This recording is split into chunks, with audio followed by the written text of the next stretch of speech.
الله وبركاته.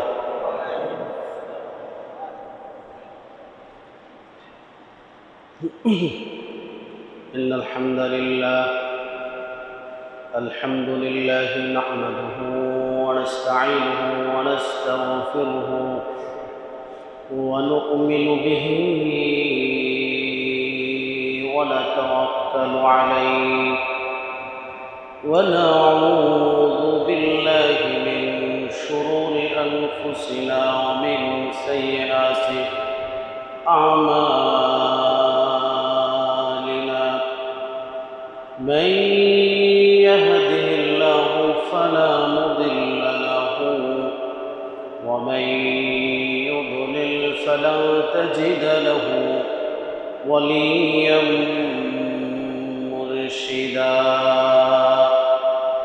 ونشهد أن لا إله إلا الله وحده لا شريك له. ونشهد أن سيدنا وسندنا ونبينا وشفيعنا وحبيبنا وحبيب ربنا وطبيبنا وطبيب أرواحنا محمدا عبد الله ورسوله أرسله الله بالحق بشيرا ونذيرا وداعيا إلى الله بإذنه وسراجا وقمرا منيرا. أما بعد فقد قال الله تبارك وتعالى في كلامه المجيد وفرقانه الحميد. সকলে আওয়াজ করে পুরুষোচিত কণ্ঠ পড়ুন, আউযু বিল্লাহি মিনাশ শাইতানির রাজীম। বিসমিল্লাহির রহমানির রহিম। إنما التوبة على الله للذين يعملون السوء بجهالة ثم يتوبون من قريب فأولئك يتوب الله عليهم وكان الله عليما حكيما. وقال تعالى في شان حبيبه إن الله وملائكته يصلون على النبي يا أيها الذين آمنوا صلوا عليه وسلموا تسليما. اللهم صل على محمد وعلى آل محمد كما صليت على إبراهيم وعلى آل إبراهيم إنك حميد مجيد. اللهم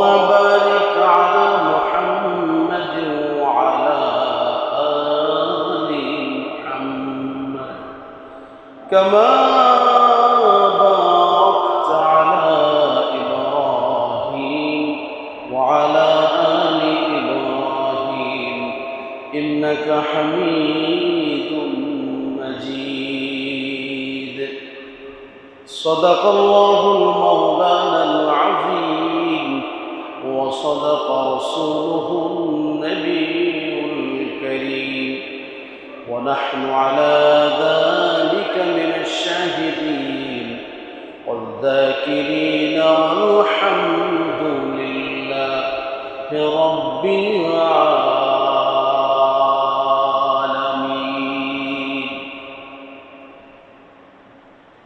আপনারা সকলে ভালো আছেন? ভালো রাখার মালিক কে? সুস্থ রাখার মালিক আবার দীর্ঘদিন পৃথিবীতে জীবন পরিচালনার পরে যে কোনো সময় হঠাৎ করে আবার জীবনটাকে ছিনিয়ে নিতে পারেন যিনি, তিনি কে? শুকরিয়া আদায় করবে একজনের, তিনি আল্লাহ আমাদের সকলকে তোমার শুকরিয়া আদায়ের তৌফিক দান করে দাও, করুন আমিন। সামনের জায়গা পূরণ করেন, আরো সামনে আসেন ভাই, আসেন আসেন সামনের দিকে। এই হাসান ভাই সামনে আসেন। পিছন থেকে যারা আসবে তারা পিছনে বসবে, পিছনে যারা আসবে তারা কোথায়? পিছনে বসবে। আমরা গত জুমায় সূরাতুল কারিয়ার তাফসীর শুনেছিলাম। কিয়ামতের সূচনা আল্লাহ পাক কিভাবে করবেন তার একটি বাস্তব নমুনা আল্লাহ পাক এই সূরার মধ্যে তুলে ধরেছেন। তার কিছু অংশ আমরা সেখানে আলোচনা করেছি, শুনেছি। অর্থাৎ আল্লাহ পাকের একজন ফেরেশতা আছে যিনি হচ্ছেন ইসরাফিল আলাইহিস সালাতু ওয়াস সালাম। ওনাকে আল্লাহ পাক তৈরি করেছেন শুধু পৃথিবী ধ্বংস করার জন্য, কিয়ামত ঘটানোর জন্য, মানুষকে ধ্বংস করার জন্য, পৃথিবীর সব কিছু ধ্বংস করার জন্য, আবার পুনরুত্থান ঘটানোর জন্য। এনার কাজ এতটুকু। তো উনি যখন প্রথমবার ফুৎকার দিলেন সব কিছু লণ্ডভণ্ড হয়ে গেল, কিছুই নেই, চুরমার হয়ে গেল।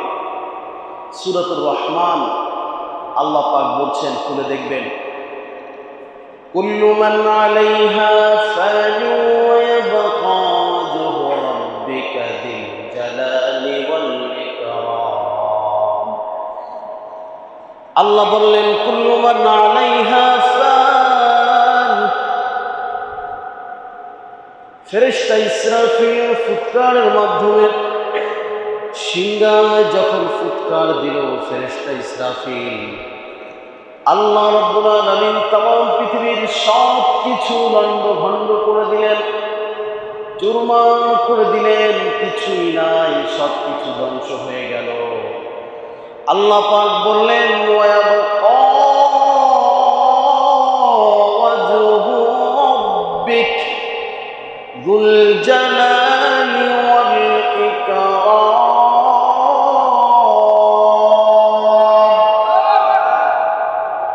সব কিছু ধ্বংস হয়ে গেল, মানুষ নেই, জিন নেই, কোনো প্রাণী পৃথিবীতে নেই, ফেরেশতারাও নেই, এমনকি আজরাইল যিনি সব প্রাণীর জান কবজ করেছে তিনিও নেই।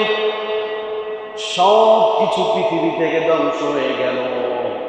আল্লাহ বললেন, একা একা এখন ওয়ায়াবকা ওয়াজহু রাব্বিক, ও নবী আপনি জানেন আপনার রব ছাড়া পৃথিবীতে আর কেউ বেঁচে থাকবে না, সব শেষ হয়ে যাবে। আল্লাহ পাক বলেন সূরাতে ইব্রাহিম খুলে দেখবেন 48 নং আয়াতের মধ্যে রব্বুল আলামিন চমৎকার করে বললেন, ইয়াউমা তুবাদদালুল আরদু গায়রাল আরদি ওয়াস সামাওয়াত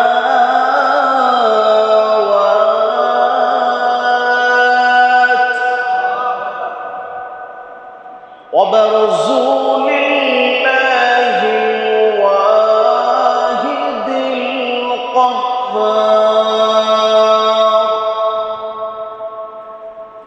আল্লাহ রাব্বুল আলামিন বললেন, পৃথিবীকে আমি জমিনকে তোমরা যেমন দেখতে পাও, আসমানকে তোমরা যেমন দেখতে পাও, যেমন করে জমিন সাজানো, আসমান সাজানো, তাম পৃথিবীর জমিনটাকে আমি সাজিয়েছি, আসমানগুলোকে আমি সূর্য চন্দ্র নক্ষত্র দিয়ে আমি সাজিয়েছি। এত সুন্দর করে আমি 6 দিনে তাম পৃথিবীর উপর নিচে সব কিছু আমি রব্বুল আলামিন সাজালাম। মানুষ তৈরি করলাম, গাছ তৈরি করলাম, হাজার তৈরি করলাম, সাজার তৈরি করলাম, বাহার তৈরি করলাম, জাবাল তৈরি করলাম। রব্বুল আলামিন বলেন, একটা ফুৎকারের মাধ্যমে আমি রব্বুল আলামিন তাম পৃথিবী আসমান জমিনের চিত্রকে পরিবর্তন করে দিলাম। সুবহানাল্লাহ পড়েন। এই ক্ষমতা একজনেরই আছে, যিনি পারেন তিনি। এত স্বাদের বাড়ি, এত স্বাদের গাড়ি, এত মায়ার নারী, সব কিছু লণ্ডভণ্ড হয়ে গেল। আল্লাহ রাব্বুল আলামিন সব কিছু ধ্বংস করে দিয়ে অপেক্ষা করবেন। পৃথিবীতে কেউ নাই, ডানে কেউ নাই, বামে কেউ নাই, আসমানে কেউ নাই, জমিনে কেউ নাই, একজন আছেন, তিনি কে? এই কথাটাই কেন মুমিন তুমি বুঝো না? এই কথাটাই কেন মুমিন তোমার দিলে আটকে না? যেই মানুষ, যেই মুমিন, যেই মুসলমান চিন্তা করবে, একদিন পৃথিবীতে আমি ছিলাম না, একদিন আমার বাবা ছিল না, আমার পূর্বপুরুষ কেউ ছিল না, সব কিছু ছিল মাটি মাটি মাটি মাটি। সেই মাটি থেকে তিল তিল করে যিনি আমার পৃথিবীর মুখ দেখিয়েছেন, যিনি আমায় এত সুন্দর জীবন দিয়েছেন, যিনি আমায় সমাজের নেতৃত্ব করার মতো ক্ষমতা দিয়েছেন, যিনি আমায় নামাজ পড়ানোর মতো ইমামতির মাসনদ দিয়েছেন, ওই ব্যক্তি, ওই আল্লাহ একদিন আমার সব কিছু ধ্বংস করে দিবে। ঠিক না ভাই? কোনো সন্দেহ আছে? এক ফুৎকারে সব শেষ হয়ে গেল। কতদিন অপেক্ষা করবে? কিছুই নাই পৃথিবীর জমিনে। আল্লাহ রাব্বুল আলামিনের নবী রাসূলে আরবি সাল্লাল্লাহু আলাইহি ওয়াসাল্লাম সুন্দর করে বললেন। সাহাবীরা প্রশ্ন করলেন, নবী, ইসরাফিল ফুৎকার দেওয়ার পরে তো সব ধ্বংস হয়ে যাবে, কিছুই থাকবে না, পৃথিবীর জমিনে কিছুই নাই, তবে আপনি যে বললেন আবার রব্বুল আলামিন মানুষগুলোকে জীবিত করবেন, এটা আবার কবে করবেন? পুনরুত্থান ঘটাবেন, জান্নাত দিবেন, জাহান্নাম দিবেন, এটা আবার কখন রব্বুল আলামিন করবেন? আল্লাহর নবী সাহাবী হযরত আবু হুরায়রা, মুসলিম শরীফ খুলে দেখবেন ৭,১৯৮ নং হাদিসের বর্ণনা। আল্লাহর নবীর সাহাবী আবু হুরায়রা বর্ণনা করেন, قال النبي صلى الله عليه وسلم ما بين النفختين। নবী জীবনের সাহাবীরা আমার দুই একটা ফুৎকার যখন ইসরাফিল দিবে, এরপরে আরো একটি ফুৎকার দেওয়ার জন্য রব্বুল আলামিন ইসরাফিলকে অর্ডার করবেন। এর মাঝের সময়টা কত সময় তোমরা জানো? আল্লাহ নবীর সাহাবী আবু হুরায়রা বলেন, নবীজি বলেছেন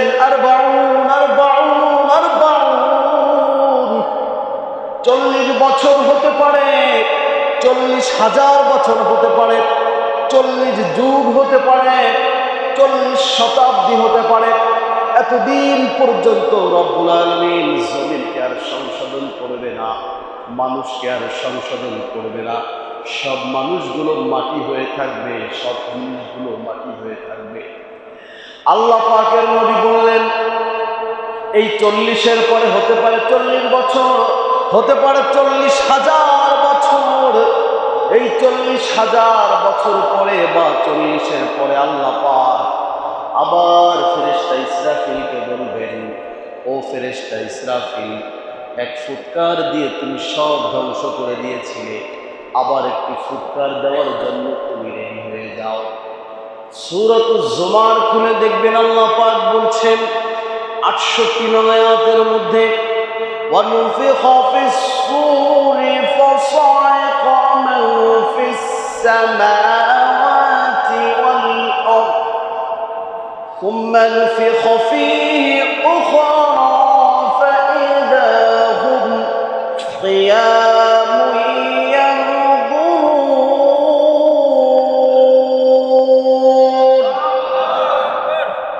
আল্লাহ পাক ফেরেশতা ইসরাফিলকে বলবেন, ও ফেরেশতা, দ্বিতীয় ফুৎকার দেওয়ার জন্য তুমি রেডি হয়ে যাও।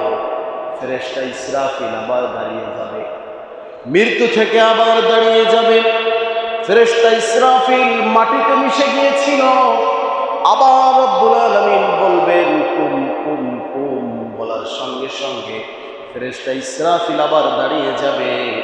দাঁড়িয়ে গিয়ে আবার সিংহাটা দুঠোঁটের মাঝে নিয়ে আবার উপরের দিকে তাকিয়ে যখন ফুৎকার দিবেন, আল্লাহ রাব্বুল আলামিন জমিনকে অর্ডার করবেন, জমিন, তোমার মধ্যে যত প্রাণী আছে মানব এবং জিন, সব প্রাণীগুলোকে তুমি জীবিত করে দাও। আল্লাহু আকবার। অর্ডার করবেন, জমিনকে অর্ডার করবেন, মাটিকে অর্ডার করবেন। অর্ডার করার সঙ্গে সঙ্গে মাটি থেকে সব মানুষগুলো দাঁড়িয়ে যাবে, কবরের মানুষগুলো দাঁড়িয়ে যাবে, আপনার পূর্বপুরুষগুলো দাঁড়িয়ে যাবে। সূরা ইয়াসিন খুলে দেখবেন 52 আয়াতে আল্লাহ পাক বলেছেন, ক্বালু মান বা'আসানা মিন মারকাদিনা হাযা মা ওয়া'আদা আর-রাহমান ওয়া সাদাকাল মুরসালুন।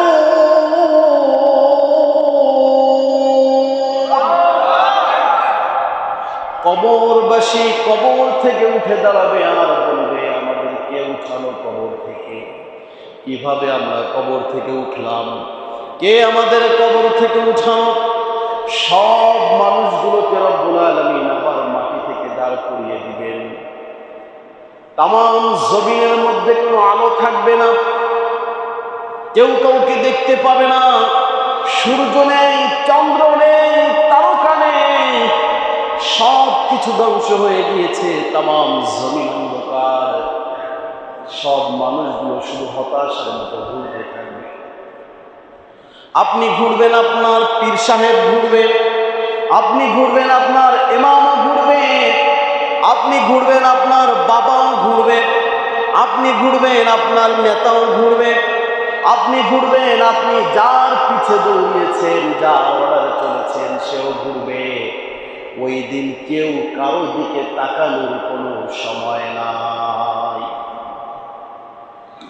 অন্ধকার জমিন, যেদিকে তাকাবেন অন্ধকার, কিছু দেখতে পাবেন না। আল্লাহ রাব্বুল আলামিন নিজের নূরের মাধ্যমে ওয়া আশরাকাতিল আরদু বিনূরি রাব্বিহা ওয়া উদিআল কিতাব, এটাও সূরা জুমারে 70 নং আয়াত আল্লাহ পাক বলেছেন, তোমার রবের আলোর মাধ্যমে আবার দুনিয়ার জমিনকে আল্লাহ পাক আলোকিত করে দিবে। পুরা জমিন আলোক, কারণ সূর্য তো নেই, চন্দ্র নেই। একদিন যদি সূর্য না ওঠে, জমিন আলোকিত হবে? তাম জমিন অন্ধকার হয়ে যাবে। এরপর শুরু হয়ে যাবে ফাইনাল খেলা। আল্লাহ রাব্বুল আলামিন তাম পৃথিবীর মানুষগুলোকে ইস্ট থেকে ওয়েস্ট, সাউথ থেকে নর্থ, যেখানে যে প্রাণী আছে, মাটির নিচে, মাটির উপরে, সমুদ্রের তলদেশে যেখানে যার দাফন হয়েছে রব্বুল আলামিন সেখান থেকে তাকে উঠাবেন। বিমানে করে ছাই হয়েছে সেখান থেকে তাকে উঠাবেন। পশুর আক্রমণে পশুর পেটে গিয়ে মাংস হয়ে গিয়েছে সেখান থেকে তাকে উঠাবেন। আল্লাহ পাক সেখান থেকে উঠিয়ে সব মানুষগুলো দাঁড়িয়ে একজনে আরেকজনের দিকে তাকাবে। কি হবে মানুষের অবস্থা? পরিধানের জন্য কোনো পোশাক সেদিন আপনার থাকবে না, বসবাসের জন্য কোনো ঘর আপনার থাকবে না, কেউ আপনার দিকে তাকাবে না। আপনি থাকবেন আর থাকবে মাটি, আর আপনি থাকবেন আর আপনার, এবং মাটির মাঝে দুনিয়ার কোনো স্বভাব ওই দিন থাকবে না। খাওয়ার কোনো উপকরণ থাকবে? অনেক পিপাসা আপনার লেগেছে ওই দিন, পানির জন্য ছটফট করবেন, পানি থাকবে? আল্লাহ বলছেন সমুদ্রকে আমি জ্বালিয়ে তছনছ করে দিব, সমুদ্রের সব পানি ধ্বংস হয়ে যাবে, আগুন দিয়ে পরিপূর্ণ করে দিব। পানি নেই, খাবার নেই, আহারের কোনো ব্যবস্থা নেই, সব কিছু শেষ করে দিয়ে রব্বুল আলামিন এখন খেলা শুরু করবেন। কতদিন এখানে মানুষ থাকবে? কতদিন পর্যন্ত? দ্বিতীয় ফুৎকারের পরে মানুষ এই কিয়ামতের ময়দানে অবস্থান করবে।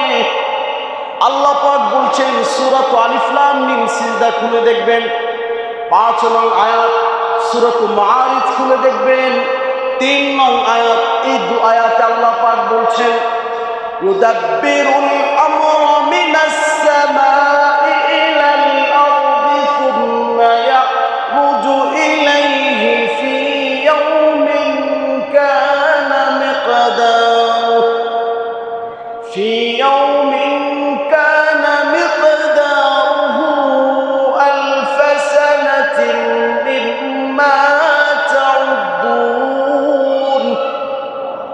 অন্য আয়াতের মধ্যে আল্লাহ পাক বলছেন 50 আলফ সানা, অর্থাৎ আমি রব্বুল আলামিন এই মানুষগুলোকে কিয়ামতের ময়দানের মধ্যে 1 বছর নয়, 2 বছর নয়, 100 বছর নয়, 50,000 বছর পর্যন্ত আমি এই মানুষগুলোকে কিয়ামতের ময়দানে ঘুরাইতে থাকব। কতদিন? 50। কিভাবে ঘুরবে মানুষ এখানে? মুস্তাদরেকে হাকামের বর্ণনা 8686 নং হাদিসের বর্ণনা। আল্লাহ নবীর সাহাবী হাকাম ইবনে মুআবিয়া বর্ণনা করেন দাদাকে কি তুহশারুনা ইয়াউমাল কিয়ামাতি হুফাতান ওয়া উরাতান ওয়া মাশাত। সব মানুষগুলোকে রব্বুল আলামিন কিয়ামতের ময়দানে উঠাবেন। কি অবস্থায়? মানুষ উঠার পরে দেখবে একটা মানুষের শরীরে কোনো কাপড় থাকবে না। বাবার শরীরে কাপড় নেই, ছেলের শরীরে কাপড় নেই, মায়ের শরীরে কাপড় নেই, সব মানুষগুলো উলঙ্গ। আবার দেখবে একজন মানুষের পরনে কোনো জুতাও নেই, একটা জুতাও কারো পরনে নেই, সব মানুষগুলো মাটির সাথে হাঁটতেছে। আবার দেখবে মানুষগুলো কোনো বাহন দিয়ে কিয়ামতের ময়দানে চলার কোনো সিস্টেম আল্লাহ রাখে নেই। ধনী গরিব সব মানুষগুলো পায়দল চলতে থাকবে, পায়দল চলতে থাকবে। কারণ যখন পৃথিবী ধ্বংস হয়েছে তখন আপনার জামাও ধ্বংস হয়েছে। পৃথিবী যখন ধ্বংস হয়েছে আপনার ঘর বাড়ি ধ্বংস হয়েছে। পৃথিবী যখন ধ্বংস হয়েছে আপনার গাড়ি বাড়ি বানানোর যত কোম্পানি ছিল সব ধ্বংস হয়েছে। পৃথিবী যখন ধ্বংস হয়েছে আপনি শপিং এর জন্য যত মার্কেটে যেতেন সব ধ্বংস হয়েছে। এখন এই কিয়ামতের ময়দানে আপনি পরিধান করার মতো কোনো কাপড়, কোনো বস্ত্র, কোনো জুতার ব্যবস্থা আল্লাহ রাব্বুল আলামিন সেখানে রাখে না। আল্লাহু আকবার। কিসের বড়াই আপনি করেন? আমি কিসের অহংকার আমার? কোথায় আমি চলছি? কোথায় আমি যাচ্ছি?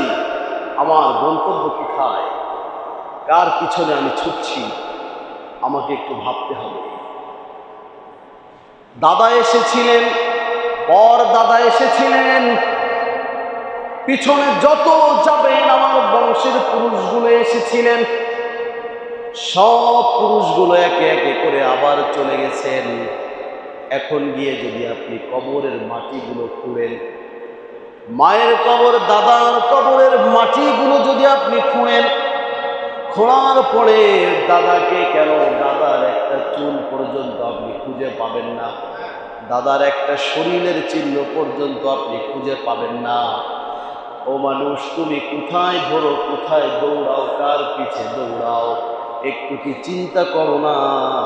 তোমার দাদার মতো তোমাকেও একদিন তোমার নাতি, তোমার ছেলে সন্তান কবরের পাশে গিয়ে মাটিগুলো খুঁড়লে খুঁজে পাবে না। ঠিক কিনা বলেন? কিয়ামতের ময়দান শুরু হয়ে গেল, দিক বিদিক হয়ে মানুষগুলো ঘুরতে থাকবে। বড় লোক, ছোট লোক, অটোওয়ালা, রিক্সাওয়ালা, বেবি ট্যাক্সিওয়ালা, সিএনজিওয়ালা, বাজারুতে চলে, যত দামি দামি গাড়ি বাড়ি, যত কিছুতে আপনি অবস্থান করেন, সব মানুষগুলো ওই দিন একে একে চলতে থাকবে। কারোর সাথে কথা বলার কোনো ক্ষমতা কারো নেই। কাউকে গিয়ে নিজের মনের কষ্টটা বলবেন, এটাও বলার কেউ সেদিন আপনার থাকবে না। দুনিয়ার সমস্যা আপনি বাবাকে বলতে পারেন, মাকে বলতে পারেন, পীর সাহেবকে বলতে পারেন, ওই দিন বলার মতো, শোনার মতো কোনো মানুষ আপনার থাকবে না। সূরাতুল আবাসা খুলে দেখবেন, 34 নং আয়াত থেকে রব্বুল আলামিন চমৎকার করে বর্ণনা করেছেন, ইয়াউমা ইয়াফিরুল মারউ মিন আখিহি ওয়া উম্মিহি ওয়া আবিহি ওয়া সাহিবাতিহি ওয়া বানিহি লিকুল্লি ইমরিইন মিনহুম ইয়াউমাইযিন শাআনুন ইউগনিহি। আল্লাহ পাক বললেন, তুমি কি চিন্তা করো না? তুমি কি একটু ভাবো না? একটু চিন্তা করে দেখো, কোরআনটা খুলে দেখো, আমি রব্বুল আলামিন কত সুন্দর করে বর্ণনা করে দিয়েছি। ওই দিন তোমার বাবা তোমাকে দেখে ভাগবে, তোমার সন্তান তোমায় দেখে ভাগবে, তোমার স্ত্রী তোমার পরিচয় দিবে না, তোমার মা বলবে তুমি তো সন্তান আমার ছিলে না, পৃথিবীতে কোনো সন্তান আমার হয়নি। এভাবে করে একজন আর একজন থেকে ভাগতে থাকবে। এমনকি তাম পৃথিবীর সব নবীগুলো পর্যন্ত উম্মতের চিন্তা করবে না। সব নবীগুলো পর্যন্ত ওই দিন বলবে, ইয়া নফসি, আল্লাহ আমাকে বাঁচাও, আমাকে বাঁচাও। আজকে তোমার মিজানের পাল্লার সামনে আমি নবীর কি অবস্থা হবে সেটা তো আমার জানা নেই।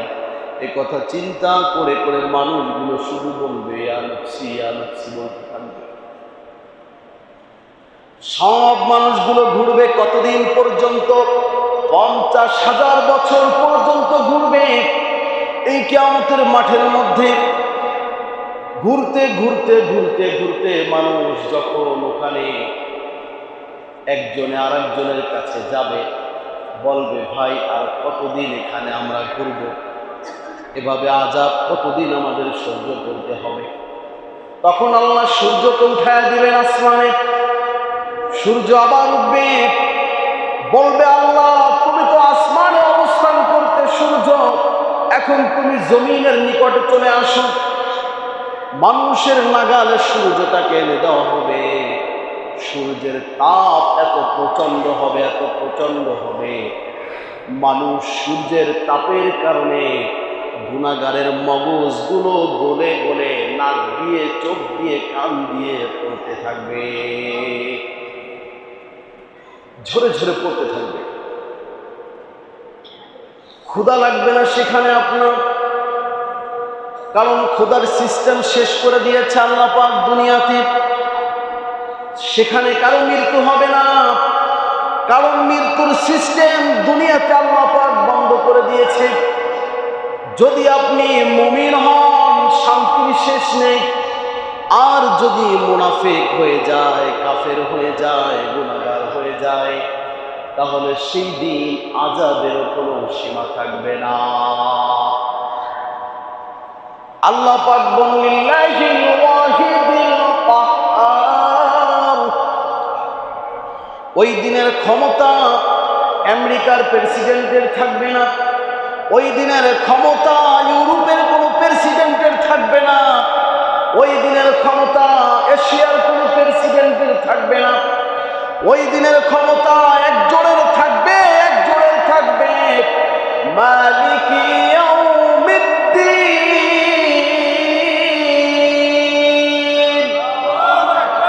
সেই মালিক একজন, চিৎকার করে বলো তিনি কে? আল্লাহ বলেন ওই দিন আমার ক্ষমতা চলবে। 50,000 বছর মানুষকে ঘোরাবে কিয়ামতের ময়দানে। কেউ মৃত্যুবরণ করবে না, কারো কোনো ক্যান্সার হবে না, হার্ট স্ট্রোক হবে না, কিছুই হবে না। গুনাহগার হলে শাস্তি চলবে, নেককার হলে আর শাজিম তাকে ছায়া দিয়ে দিবে। 50,000 বছর যখন চলতে থাকবে, মানুষগুলো একত্রিত হয়ে চিন্তা করবে সব মানুষকে দিনের পথে চালানোর জন্য আল্লাহ রাব্বুল আলামিন যুগে যুগে নবী পাঠিয়েছিলেন, রাসূল পাঠিয়েছিলেন। চলো আমরা খুঁজে দেখি প্রথম নবী যাকে বানিয়ে আল্লাহ পাক আমাদেরকে সৃষ্টি করেছেন, সেই নবী আদম কোথায় আছে একটু খুঁজে দেখি। মানুষগুলো ওই দেখে দৌড়াবে, আদম কোথায় আছে খুঁজতে থাকবে। আপনি খুঁজবেন, আমি খুঁজব, সব মানুষগুলো আদমকে খুঁজবে। খুঁজে খুঁজে আদমের চতুর্দিকে গিয়ে দাঁড়াবে, বলবে বাবা জান, আব্বা জান, আপনাকে আল্লাহ পাক আমাদের সকলের পিতা বানিয়েছেন। আপনি পৃথিবীতে আগে এসেছেন, তারপরে আমরা এসেছি। ও বাবা, আজকে আপনি আপনার সন্তানদের কষ্ট কিয়ামতের ময়দানে দেখছেন না? আপনাকে তো রব্বুল আলামিন প্রথম নবী বানিয়েছিলেন। আপনি একটু আল্লাহর কাছে সুপারিশ করেন, আল্লাহ যেন আমাদের এই আযাব গজব থেকে মুক্তির ব্যবস্থা করে দেয়।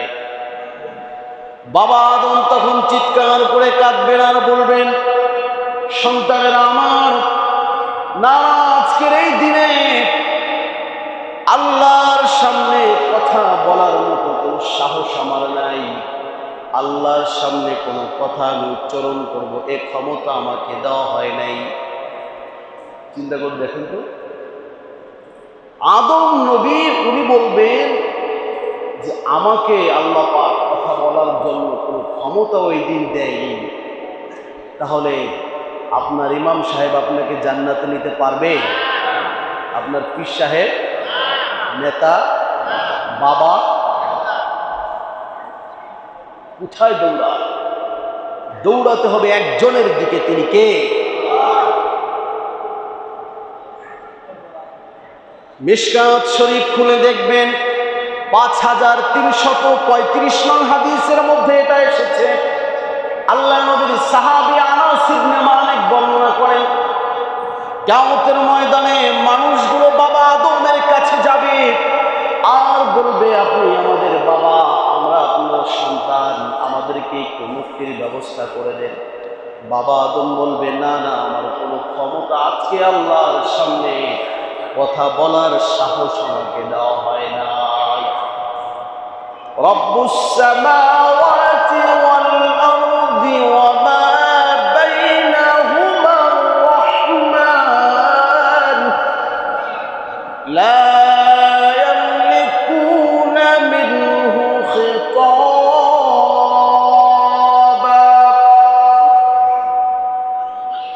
আল্লাহ রাব্বুল আলামিন বললেন, কোন মানুষ আল্লাহর সামনে ওই দিন কথা বলার সাহস পাবে না। বাবা আদম বলবে, আমার কাছে এসো না, চলে যাও। কোথায় যাব? তাহলে একটা ঠিকানা আপনি বলেন। আদম বলবে, আমার পরে রব্বুল আলামিন নবী বানিয়েছিলেন নূহকে, নূহের কাছে যাও, দেখো সে কিছু করতে পারে কিনা। আল্লাহর নবী নূহের কাছে, নূহকে খুঁজতে থাকবে মানুষ। ডোনাল্ড ট্রাম্পও নবী নূহকে খুঁজবে, বাংলার প্রেসিডেন্ট বর্তমান ডক্টর ইউনূসও খুঁজবে। পৃথিবীর সব প্রেসিডেন্টগুলো খুঁজবে, আমি ইমামও খুঁজব, আবার আপনার সমাজের সর্বনিম্ন শ্রেণীর মানুষটাও নবী নূহকে খুঁজবে। পৃথিবীর সব মানুষগুলো নবী নূহকে খুঁজতে থাকবে, কারণ ওই দিন আপনার পৃথিবীর কোনো ক্ষমতা, কোনো দাপট, কোনো সম্মান কিছুই কাজে আসবে না। আপনি আর আপনার সমাজের নিম্ন শ্রেণীর সব মানুষগুলো একই কাতারে এক অবস্থায় সেই দিন শুধু দৌড়াইতে থাকবে, সবাই খুঁজতে থাকবে। নবী নূহের কাছে গিয়ে একই প্রস্তাব করবে, আপনাকে আল্লাহ নবী বানিয়েছিলেন, আমাদেরকে একটু সুপারিশের ব্যবস্থা করেন, এই অবস্থা থেকে যেন আল্লাহ একটু মুক্তি দেয়। সুদখোরও খুঁজবে, ঘুষখোরও খুঁজবে, জালেমও খুঁজবে, মাজলুমও খুঁজবে, জিনাকারীও খুঁজবে, চোর, বাটপার, লম্পট, ডাকাত সবগুলো খুঁজবে, আর এভাবে দৌড়াইতে থাকবে। নূহ আলাইহিস সালাম বলবেন, বাবা আদমের কাছে গেছো? কয় হয় গিয়েছি। তাহলে আমার কাছে কেন এসেছো? বাবা আদম যদি কিছু করতে না পারে, আমি নূহ, আমি তো আল্লাহর সামনে কথা বলার সাহস আরো অনেক আগে থেকেই হারিয়ে ফেলেছি, আমি কোনো কথা বলতে পারবো না। তাহলে ঠিকানা দেন, কোথায় যাব? নূহ আলাইহিস সালাম বলবেন, আল্লাহর খলিল ইব্রাহিমের কাছে যাও। وَإِذِ ابْتَلَى إِبْرَاهِيمَ رَبُّهُ بِكَلِمَاتٍ, নবী ইব্রাহিম আল্লাহ পাক যাকে শত শতবার পরীক্ষা করেছেন, একটা পরীক্ষা নবী ইব্রাহিম ফেল করে নাই, পাশ করেছে। নূহ আলাইহিস সালাম বলবেন, নবী ইব্রাহিমের কাছে যাও। ইব্রাহিমের কাছে আসবে সব মানুষগুলো, ইয়া খলিলার রহমান, ও আল্লাহর খলিল, একটু বলেন না আল্লাহকে, আমরা মানুষগুলো বছরের পর বছর, যুগের পর যুগ কিয়ামতের ময়দানে অবস্থান করছে, আমাদের একটু মুক্তির ব্যবস্থা যেন করে দেয়। নবী ইব্রাহিম একই কথা বলবে, সাহস আমার নেই, পারবো না। মুসার কাছে যাও, কালিমুল্লাহ, সেও বলবে পারবো না। ঈসার কাছে যাও, রূহুল্লাহ, সেও বলবে পারবো না। সফিউল্লাহ, সেও বলবে পারবো না। ঈসা আলাইহিস সালাম বলবেন, দেখো এত দৌড়াদৌড়ি করার প্রয়োজন নাই। وَبَعَثَهُ مَقَامًا مَحْمُودًا الَّذِي وَعَدتَّهُ, গিয়ে দেখো আল্লাহর আরশে আজিমের নিচে ডান পাশে মাকামে মাহমুদ, প্রশংসিত একটি জায়গা আল্লাহ পাক স্থাপন করেছে। ওখানে গিয়ে দেখো আখিরিজ জামানার পয়গম্বর রাহমাতাল লিল আলামিন সাল্লাল্লাহু আলাইহি সাল্লাম পড়লেন না? আখিরিজ জামানার পয়গম্বর রাহমাতাল লিল আলামিন, সব নবীগুলো নিজেকে নিয়ে ব্যস্ত, সব মানুষগুলো নিজেকে নিয়ে ব্যস্ত। গিয়ে দেখো নবী মুহাম্মদ সিজদায় পড়ে কাঁদছে, ইয়া উম্মতি, ইয়া উম্মতি, আল্লাহ আজকে আমার উম্মতের কি অবস্থা হবে, আমার উম্মতদেরকে তুমি বাঁচায় দাও। এভাবে করে নবী কান্না করতেছে মাকামে মাহমুদে বসে। ঈসা আলাইহিস সালাম পাঠিয়ে দিবে, মানুষগুলো যাবে মাকামে মাহমুদের চতুর্দিকে, মানুষগুলো দাঁড়াবে, নবী সিজদায় পড়ে রব্বুল আলামিনের কাছে কান্না করবে, উম্মতি উম্মতি বলে, আপনার জন্য কাঁদবে, আমার জন্য কাঁদবে, ঘুষখোরের জন্য নবী কাঁদবে, সুদখোরের জন্য নবী কাঁদবে। আফসোস মানুষ, নবী আপনার জন্য কাঁদে, কিন্তু আপনি একটু নিজের জন্য কাঁদলেন না, ঠিক কিনা বলেন? যে ফুল যুগ যুগান্তরে খুশবু ছড়ায়, এঁকেছি সে ফুল মোরা, এঁকেছি সে ফুল মোরা মনেরই কাবায়। যে ফুল যুগ যুগান্তরে খুশবু ছড়ায়। আল্লাহু আকবার। এই ফুলটা বলা হয়েছে আমার নবীকে। কাকে? চিৎকার করে বলে। দুনিয়ায় যেমন মানুষের জন্য রহমত ছিলেন, দুনিয়ায় যেমন কাফের মুশরিকির জন্য রহমত ছিলেন, কিয়ামতের ময়দানে কোন নবী, কোন রাসূল, কোন পীর, কোন আউলিয়া, কোন নেতা, কোন প্রেসিডেন্ট যখন মানুষের কোন কাজে আসবে না, ওই দিন এই ফুলটা, এই নবীটা, এই মুহাম্মদ, এই রাহমাতাল লিল আলামিন সব মানুষগুলোর জন্য উপকার করবে। আল্লাহু আকবার। আল্লাহ পাকের কাছে কান্না করবে, আল্লাহ আমার উম্মতদেরকে বাঁচাও। আল্লাহ নবী কাঁদবে, মানুষগুলো চতুর্দিকে দাঁড়িয়ে কাঁদবে। নবী সিজদা থেকে মাথা উঠায় না, মানুষ কান্না করে, নবী কান্না করে। আল্লাহর শাজিম থেকে এখন তাকায় দেখে 50,000 বছর পার হয়ে গেছে। আল্লাহ বলেন, ও নবী ইরফা রাসাক, ইরফা রাসাক, আমি আল্লাহ বলছি আপনার মাথা উঠান, মাথা উঠান, সিজদা থেকে মাথা উঠান। নবী তাও মাথা উঠায় না, না মাথা উঠাবো না। কেন আপনি উঠাবেন না মাথা? কারণ আল্লাহর নবীর দিলের তামান্না আল্লাহ পাক ভালো করে জানে। এরপরে আবার বলবেন নবী মাথা উঠান, নবী মাথা উঠায় না। আল্লাহ বলবেন, নবী আপনি কি চান বলেন, আমি চাওয়া পূর্ণ করব, তাও মাথা উঠান। নবী মাথা উঠায় না। আল্লাহ বলবেন, আপনার উম্মতের অর্ধেক জান্নাত দিয়ে দেবো, মাথা উঠায় না। আল্লাহ বলবেন, নবী আপনার মনে যত উম্মত চায় তাদেরকে খুঁজে খুঁজে আপনি কিয়ামতের ময়দান থেকে জান্নাতে নেওয়ার অর্ডার আমি আল্লাহ করে দিলাম। এটা যখন আল্লাহ পাক বলবেন, তখন নবী সিজদা থেকে মাথা উঠাবেন। আল্লাহু আকবার। এই জন্য ভাইরা আমার, নবী আপনার জন্য দুনিয়ায় কেঁদেছেন, কবরে কাঁদেন, আখিরাতেও কাঁদবেন।